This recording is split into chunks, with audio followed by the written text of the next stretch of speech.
My name's Chrissy and this is another episode of Galaxy Gardens. Happy New Year. We are in 2026 now and it's time that we do a new video. So one thing that I've been wanting to get to for a couple months is processing our sunchokes. Now this is a tuber that exists in the sunflower family. It is endemic to the North American area and they are delicious. So we actually did a couple practice pickle batches with them, but now I need to get through everything. So this that you're seeing here is just one bag that we have. I need to go through the fridge. I think we have 4 more bags that we need to get through. So this is our biggest bowl in the house. This probably weighs a little over 5 pounds, maybe more. And yeah, so we got to go through a lot of them. And we're going to get some pickles going.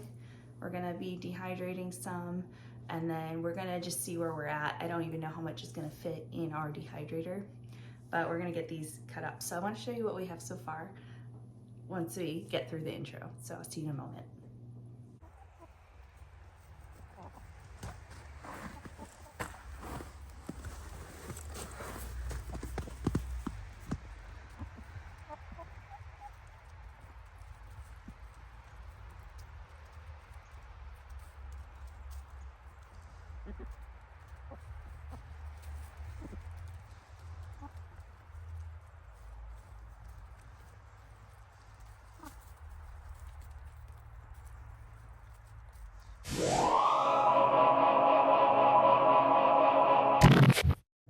This is what we have going on so far. So on the far right, we have a lacto fermentation pickle starting. In the middle, we have a hot brined spicy pickle. And on the left, we have a hot brined dill pickle flavor. So these have been going for about 3 days now. And the ones that we did in the fridge, they're actually ready and pretty good. And you can see the bubbles on our lacto fermentation. You see that?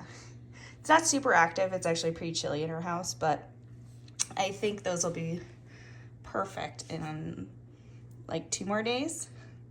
But you can see once we got them all cleaned up and chopped, they are like solid white on the inside and they taste great. I already tried some of them. These 2 that were hot brined just taste like good pickled sunchokes. And funny enough, this one on the right, the lacto fermented one, it just tastes like really crunchy, really sweet carrots now that it's been fermenting. So we'll see how it does. But this is what we have so far. And we're gonna get some more lacto fermented pickles going. As you know, we try to add perennials onto our property every year. And I'll be quite honest, I don't think that the sunchokes like this are advertised very well on the internet. These are delicious. But everything I've read is, oh yeah, they're a good survival food, but you know, people can't digest them and there's all these gastric issues. I haven't had any gastric issues with them because there's so much inulin in them. Sometimes people find that hard to digest. And so when you process them, like when you ferment them, when you bake them, when you boil them, it breaks it down. So really the only time you're gonna run into issues with that is if you're eating it raw. And honestly, they're pretty good raw. Oh, let me go find this again. They're pretty good raw, but the only person in the house who's really eating them raw is Charlie. He gets a little bit of them. So they're pretty dirty though. So once we got them in the ground, it took all season to grow. We picked these around Thanksgiving. And then they've just been sitting in the fridge unwashed in plastic bags for about a month and a half, and they're still going strong. But let me spin this around. I want to show you what we're working with. I think sometimes people like to gatekeep perennials because they want you to buy their courses or whatever so they can tell you how special it is, but this is for free. So I already gave these a rinse and soaked them a bit. You can see there's all this soil stuck in here. But this is pretty much what you get when it comes out of the ground. Let me get this in focus. And you'll get different sizes. This is like a small to medium size, but there's some, you know, really big clusters we've had as well. And you pretty much, you can dust some of the dirt off, leave most of the dirt on there. Put it in a plastic bag and put it in the back of your fridge. Or you can layer it in a bucket with dirt, put the lid on, put it somewhere that is cold, so they are kept cool. And they seem to last pretty good. We haven't really had any issues. Like the little rhizomes there have been wilting, but the actual tubers are doing great. So we're just gonna clean it up, and then we're gonna get to chopping. And if you don't get everything, you know, just give it another rinse when you're done. So I'm gonna get this all washed up, and then we're gonna start chopping some things. And I think for this particular batch, we're gonna put them in the dehydrator. We got these more cleaned up. Now the little nodules on here, you see this? Every little bump on here, if you left it on the ground, will root. So they do spread through the roots if you don't get everything out. So if you do grow this, put it somewhere you can keep it contained. But you also see that they grow pretty close together. So there's little spots like right in there where I wasn't able to get all the dirt out. So there's a workaround. You know, ones like this are a little bit easier. I'm gonna cut off that part up there. And pretty much all I'm gonna do is just pull off different sections, and we're just gonna give it a rinse before we cut it. And I wanna show you what the inside of these look like. I personally like the little ones just because they're easy, but there's way on the inside. The skin has more flavor than the inside. It's very sweet, but if you get any kind of bitterness, it's just the skin on the outside. And the skin is very, I wouldn't say sensitive, but fragile right when you pick them. But if you leave them for a couple weeks, it hardens up. So, especially if you're picking them after a first frost. But that's it. So we're gonna get these chopped up and ready for the dehydrator. All right, got one for you, ready to go. And these are really easy. So if you wanna cut off the little knobs, you can. This part, when you take it out of the ground, there's like a longer root that these all grow off of. And so those have withered a bit. Okay, so you can see it's still good, but this one is starting to dry out just a little bit in the fridge. We're gonna cut it up anyways, because you can pan fry these, you can shred them, make hash browns, whatever. And when I'm done cutting this, I'm gonna put it in a water and lemon juice bath so it doesn't discolor. But we're gonna make little slices here. That'll be good. So this will dehydrate. You can see great cross section. Give it one more chop. So you can see here, it's got the two little nubs here. You can break those off. And I can eat these. So now I have my little cross section, kind of looks like a circle piece. And I'm just gonna put in the lemon water until it's time to go in the dehydrator. And what you can do with these is, you know, just heat up some oil in a pan, put them in, they'll brown up and get crispy. And you can even like smash them like you do with smashed potatoes after you boil them. They're great. So this is going in the water. This one's good. I'm doing about, I don't know, maybe ½ inch, and then we'll get it going. This one, even though I have like a outside here, I'm just gonna leave that. And there we go. So it's pretty easy.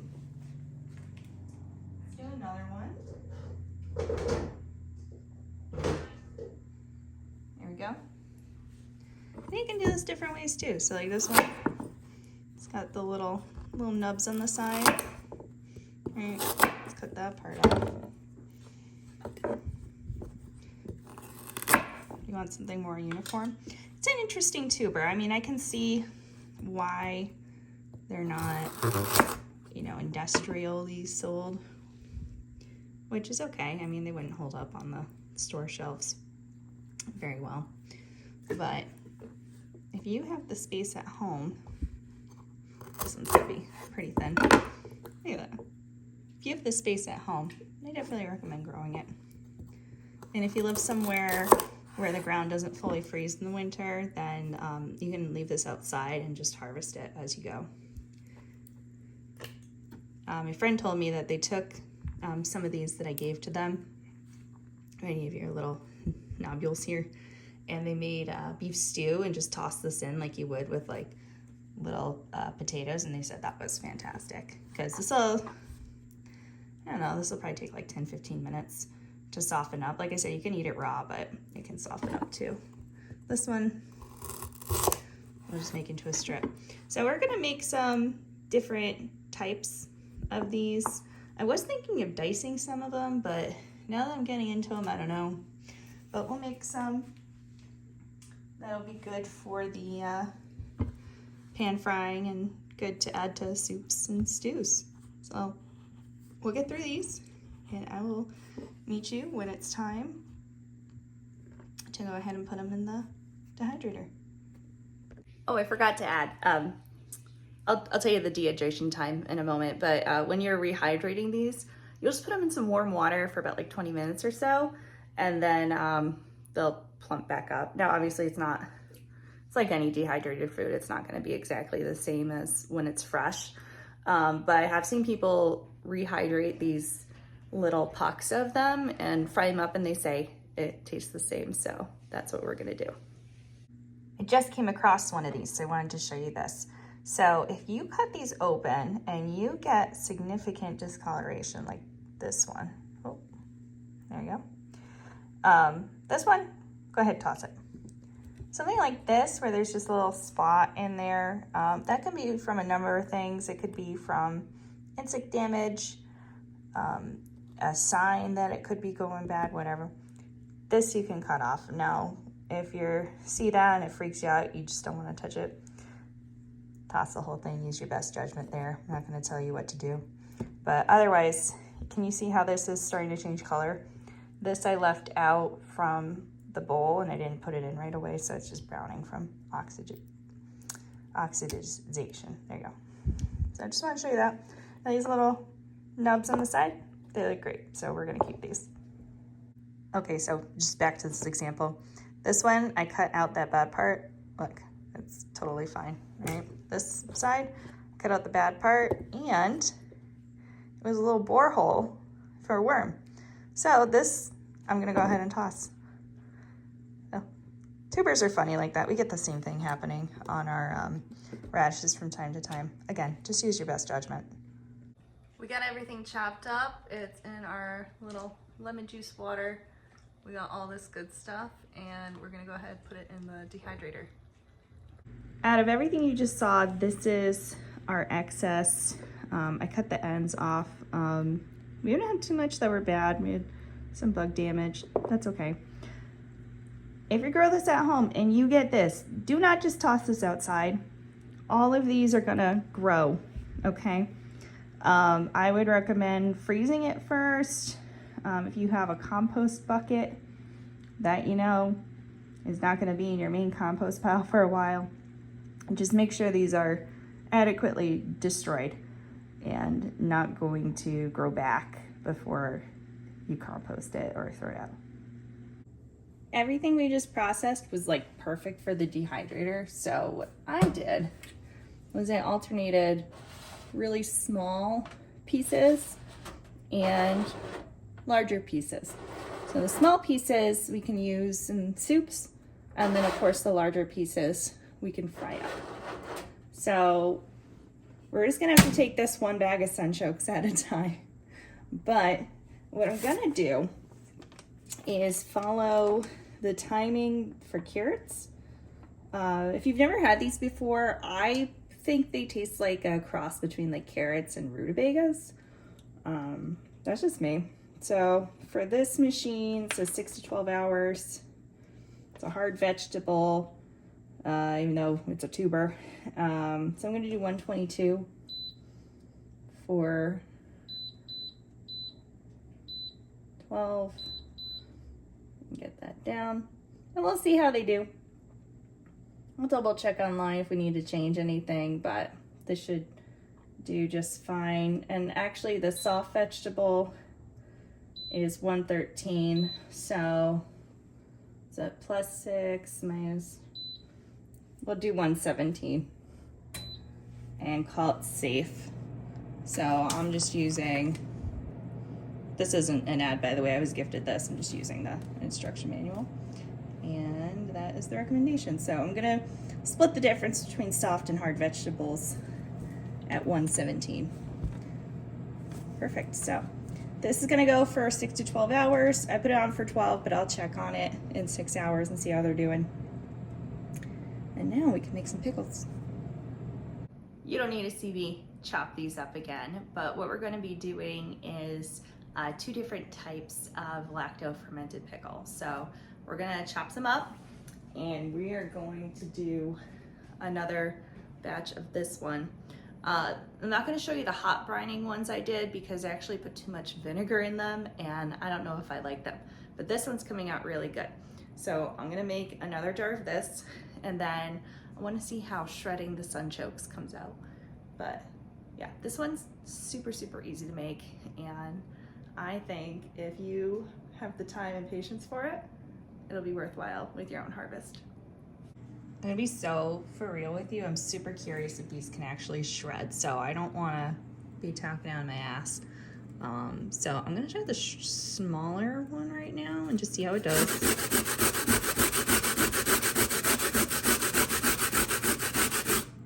Oh, that is nice. Look at, oh, let me get that in focus. Look at that. Very cool. Okay, good to know. The texture is not holding up super great. So let's do the bigger side.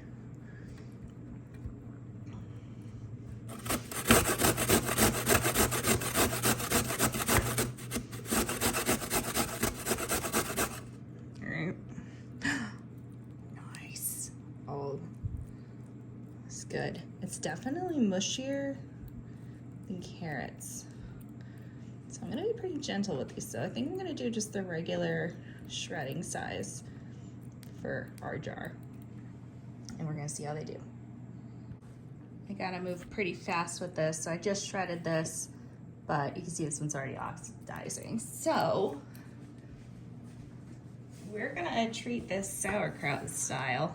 And I'm only gonna make a small jar of this because I'm not as confident about this as I am about the slices. So we're gonna do about, so it's probably like, you know, cup and a half. We're gonna do about a tablespoon of salt here. We're just gonna massage it in because these have so much water in them. Oh yeah. That moisture's already coming out. And my hands are clean, I just washed them. All right, so yeah. I'm so scared this is gonna turn into mush, but we're gonna make it. All right, I'm gonna go pack that into the jar. I didn't think we had enough Sunchoke for the amount of salt we had. There are better, far better pickle makers than me in the world. This is just what I'm doing. So I packed this pretty tight in the jar and I have my fermentation weight and we're just gonna push it. Oh my God, look at all that liquid. Now this isn't the prettiest ferment. That is shredded, but we do have all of our liquid. Let's push this down some more. All right, there we go. And that's gonna release more liquid as it sits. So we're gonna see how this does over the next few days. I'm gonna do the same thing like I'm doing my other one where we're gonna ferment it for probably like 3 to 5 days. After like the 3rd day or so, we're gonna give it a taste and hopefully we get some action. I don't know if anyone else has made shredded Sunchoke ferment, you know, sauerkraut style before. So if you haven't, this is a first. I will definitely keep people posted on how this goes. I'll probably put an update on Instagram, but also our next video too. All right, we got our next one ready. Just rinse these off. This one, all I did was just give them a rough chop, and in the bottom, I did add some dried dill from the garden. Okay. I have one more big piece. I really want it to fit. But we're just gonna have to fill it up. And this is the exact brine I used for the other one that's fermenting. So this is 4 cups of water with about 1.5 tablespoons of salt that's been dissolved in it. I'll put a recipe, like a real recipe, down in the description, because you really should be weighing the stuff that you're fermenting and then basing your brine solution based off that, but that's okay. So I have this full up. What's kind of cool about the Sunchokes is, unlike pickles, like cucumber pickles, they don't float. So they're just gonna stay where you put them in here. You don't really need a fermentation weight for these ones I just chopped up. They're just gonna stay where I put them. So let me go ahead and get a lid for that. And then, just like the rest, this one's gonna go for about 3 to 5 days. There you have all 3. Now obviously this one's been fermenting for a few days, so the water has gotten a bit cloudier. And then we have our other 2.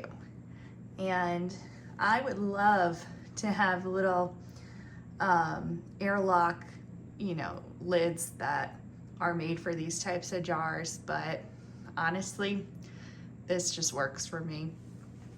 I just have the lid on top. It's very loosely on there.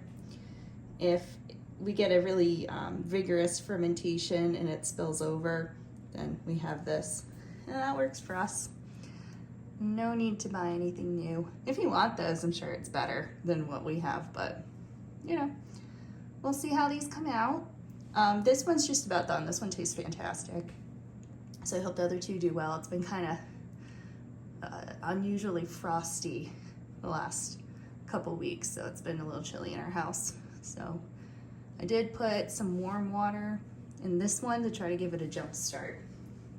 But they look great. All right, so we have 1 full dehydrator, 2 different types of pickles, and we still have a lot left over. So I figured we'll make a quick snack and we'll roast them up on the stove. And you can see these are the dill ones, the spicy ones I did with the hot brine. This is leftover radishes. I still have 2 bags in here. So I thought I had 4 after the first batch. I had 3. Now I have these 2. So we need to figure out something to do, because I can't just keep making pickles. Now I have 5 jars of pickles, which is fine. But there's only 2 of us. So these are gonna stay here for a moment and we're just gonna have to eat them. I just have these roasting up in some butter, and you can see they're starting to get some color. They can crisp up a bit more. You can see that, they're as easy to cook as potatoes. So if you have little mid-season potatoes like we do, they definitely cook faster, but you can cook them in similar ways, I'll just say that. Let me give these guys a little flip.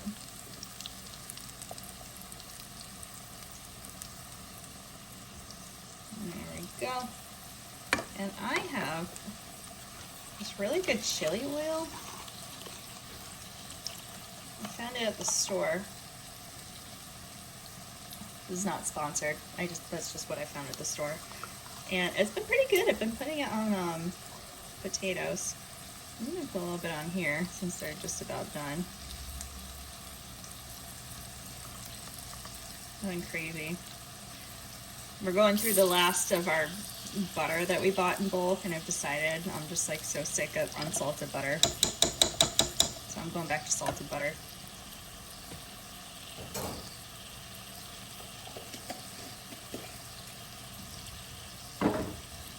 With the prices of everything going up and the quality going down, I'm like, you know what? It doesn't taste good anyways. Might as well get the salted one.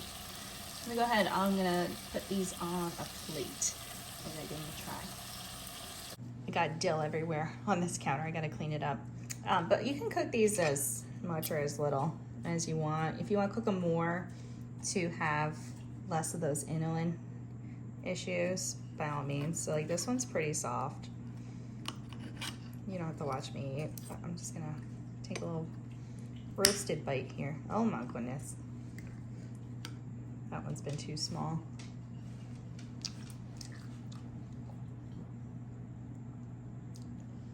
And it's super good.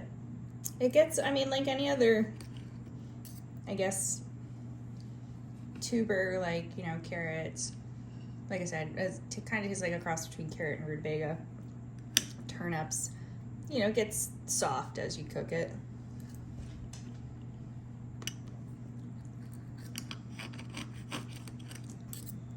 I saw a recipe the other day where I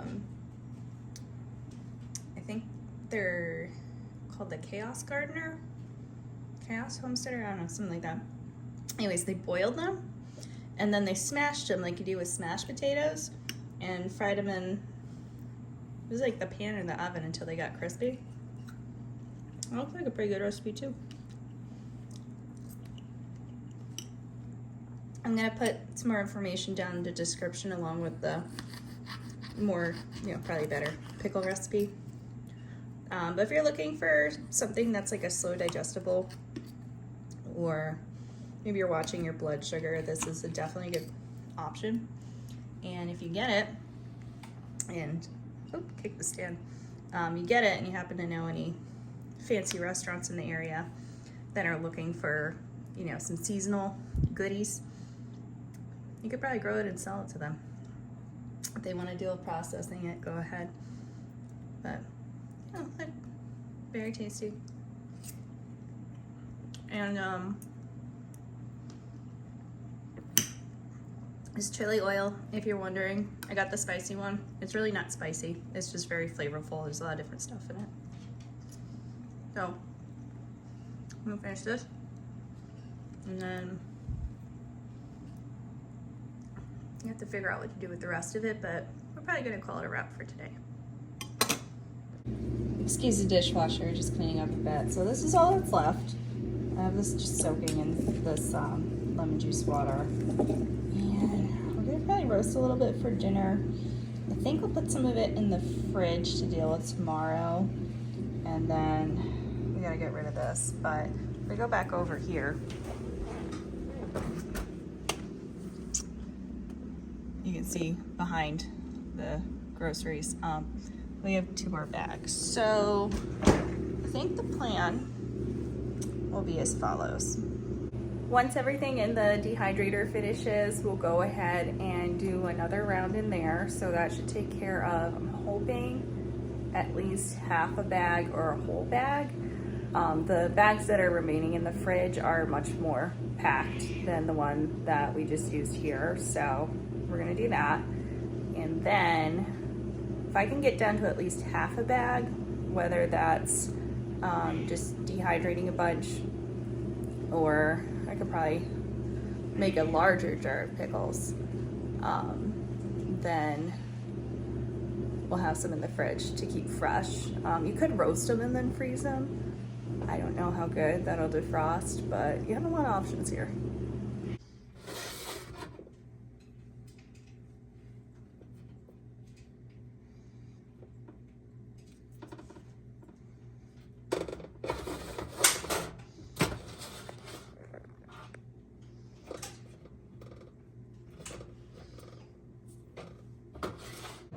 Bumped up the temperature to 122 and we're going to do a few more hours. So they've already been in for 12 hours and they're almost there, but they really hold on to that moisture.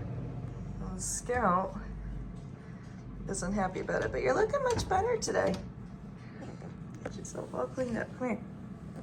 Come here. She wants treats, but she can't have them. Thanks for joining me today. I have a cat behind me who's wants a lot of attention.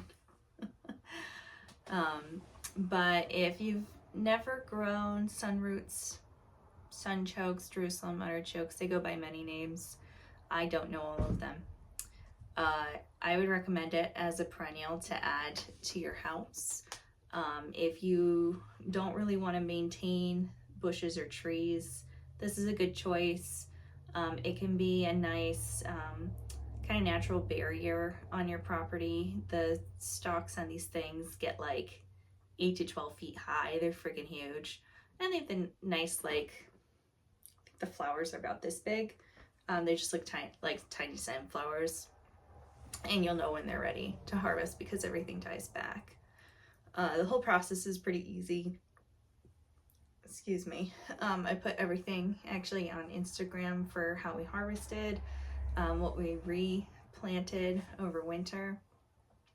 But the short of it is you want to wait till at least your first frost. Get them out of there.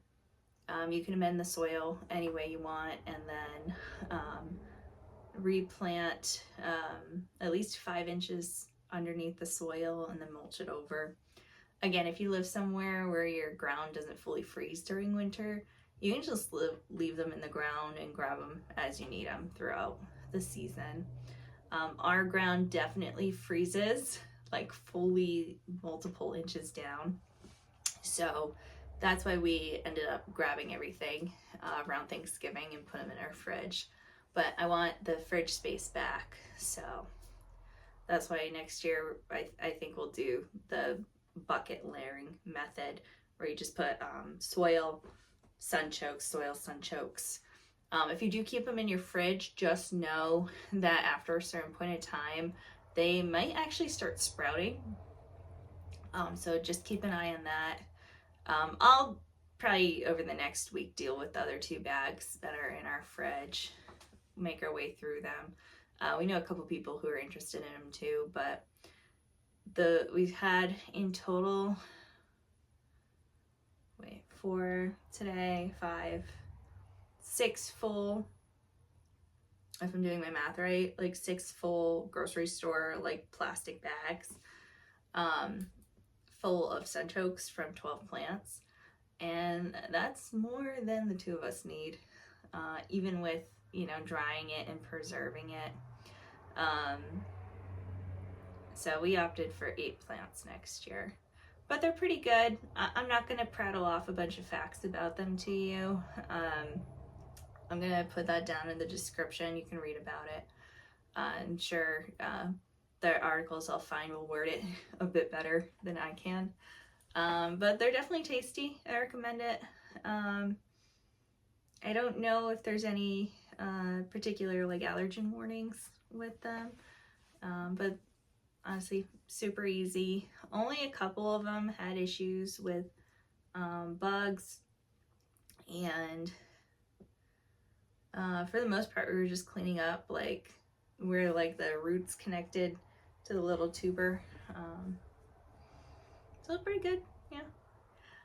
When everything is done dehydrating, I'll put another round in, but this is definitely a good way to get 2026 started with a sunroot, because let me tell you, it's been freezing. This is like end of January, beginning of February level, like deep freeze, and it's been going on since about mid-December, and we're still in it. We've already we have a pellet stove, and we've already used as many bags of pellets this year as we did the entire winter season last year. So now we got to go buy some more, which fortunately we can afford, but it's just kind of annoying that we have to. So it's what it is. But I appreciate you checking this out. I'm going to put our new website below, www.galaxygardensma.com. That is our website. If you want to save that like on your phone or computer, all of our YouTube videos are automatically going to the website too. I'll start putting, you know, updates and other stuff on there as we get through the year, and just gonna take it from there. I hope your winter has been restful. If you live somewhere where there's snow, if you have the opposite climate of us and it's gorgeous, like perfect gardening weather right now, just know I'm jealous of you. But I'll see you next time. We'll have a little bit of a gap in videos. I have to have a procedure done towards the end of the month, and that's going to put me out of commission for at least like 3 weeks, if not longer. And Greg doesn't shoot videos. He's not the videographer here, so we're gonna see what we can get done and hopefully just like post it during that time. But if you see a gap, that's what's going on. I had to have a procedure done at the beginning of December, and we like prepped ahead of time, which was helpful, but that's why we've had like another gap there. So more in the way.